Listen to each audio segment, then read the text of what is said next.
আমি ওমরের নামে আল্লাহর কাছে নালিশ করব। কি নালিশ করবে? যে ওমরের আমলে আমি না খেয়ে আছি, আমার সন্তান না খেয়ে আছে। কথা বুঝতে পারছেন? এই কথা শোনার সাথে সাথে ওমর রাদিয়াল্লাহু আনহুর মানে বুকে আল্লাহ পাকের ভয় চলে আসলো, হৃদয় প্রকম্পিত হলো। প্রকম্পিত হওয়ার পর তিনি নিজে চলে গেলেন মদিনায়, যেটাকে বলি আমরা বাইতুল মাল, মানে রাষ্ট্রীয় সম্পদ যেখানে থাকতো ওটাকে বাইতুল মাল বলা হতো। সেখান থেকে একটা আটার বস্তা নিজের কাঁধে উঠিয়েছেন, উঠিয়ে নিজে পায়ে হেঁটে ওই মহিলার বাসায় যাচ্ছেন। তার পাশে থাকা একজন সাহাবী, তিনি বলছেন, তার নাম আসলাম রাদিয়াল্লাহু আনহু, তিনি বলছেন যে ইয়া আমিরুল মুমিনিন, হে আমিরুল মুমিনিন, আমাকে দিন, আনা আহমিলুক, আমি এটাকে বহন করে নিয়ে যাই। আপনি চলেন সাথে, সমস্যা নেই, আমি বহন করে নিয়ে যাই অ্যাটলিস্ট।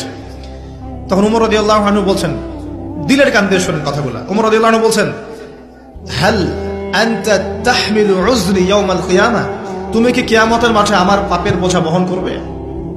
সুবহানাল্লাহ, চিন্তা করে দেখ।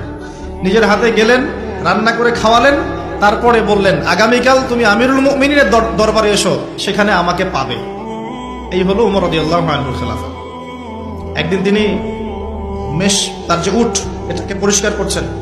আলী রাদিয়াল্লাহু আনহু দেখে বলছেন, আমিরুল মুমিনিন, আপনি পরবর্তী জেনারেশনের জন্য অনেক কঠিন আদর্শ রেখে যাচ্ছেন।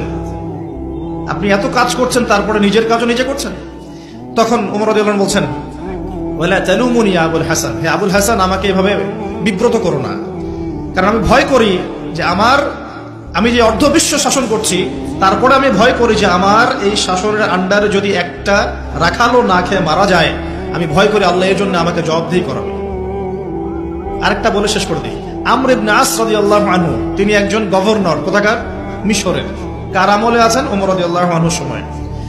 তো তার ছেলের নাম হচ্ছে মুহাম্মদ। তো সেই মুহাম্মদ আমর ইবনে আসের ছেলে রাদিয়াল্লাহু আনহু।